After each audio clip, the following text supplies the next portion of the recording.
नमस्कार, मैं doctor Surabhi Vaidya, आयुर्वेदाचार्य, MBA in Clinical Research and Charak Health Solutions is our panchakarma and pain relief centre in Thane. तो आज हम देखते हैं कि पंचकर्मा इसका एग्जैक्ट मीनिंग क्या है।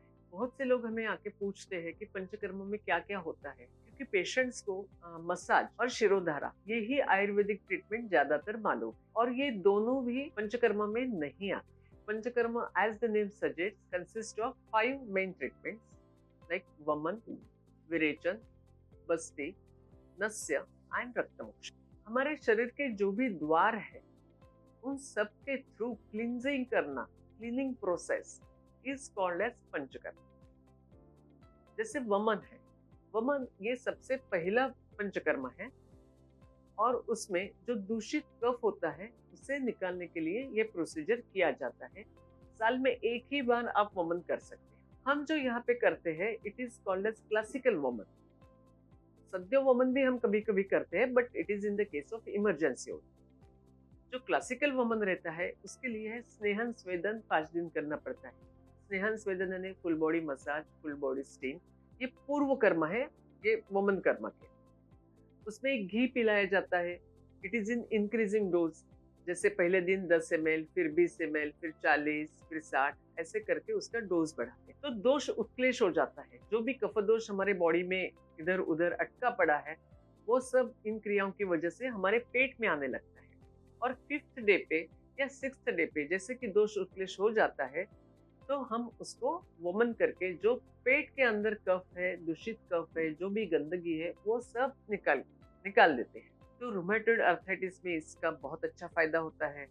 जिनको पूरे बॉडी में इचिंग है, जो सोरियाटिक पेशेंट है, उनके लिए वमन कर्म ये बहुत अच्छी चिकित्सा। इसके बाद थोड़ा संसर्जन क्रम रहता है। वमन कर्म के बाद हम सीधा दाल चावल रोटी सब्जी नहीं खा सकते, तो कुछ हम संसर्जन क्रम उनको पथ्यम बताते हैं। फिर हम आगे आते हैं विरेचन की तरफ। जब भी कोई रक्त दृष्टि, पित्त दृष्टि रहती है तब हम विरेचन कर्म करवाते हैं। थोड़ा गैप देके 2 या 3 दिन का स्नेहन स्वेदन करके कुछ मेडिसिन पेशेंट को देते हैं।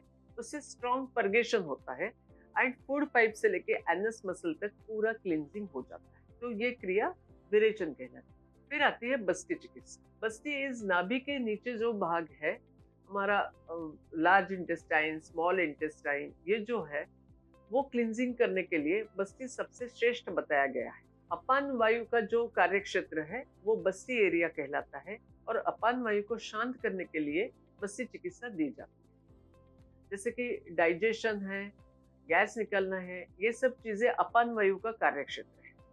अगर बस्ती लेते हैं तो कोलोन क्लींजिंग बहुत अच्छे से हो जाता है। पर इसमें we preserve good gut bacteria. जो कोलोन क्लींजिंग आजकल हम देखते हैं, जो 40 लीटर पानी से कोलोन क्लींजिंग करते हैं, उसमें पूरा जो इंटेस्टिनल फ्लोरा है वो पूरा गायब हो जाता है and patient suffers a lot because of this intestinal flora. जो इम्बैलेंस होता है उसकी वजह से उनको प्रॉब्लम।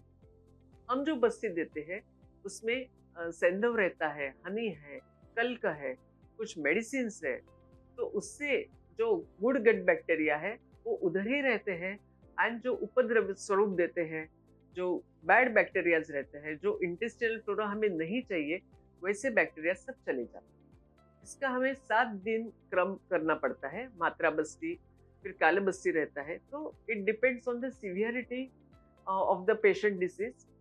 तो ऐसे हम बस्ती का क्रम देते हैं। फिर आता है नस्य धूपन।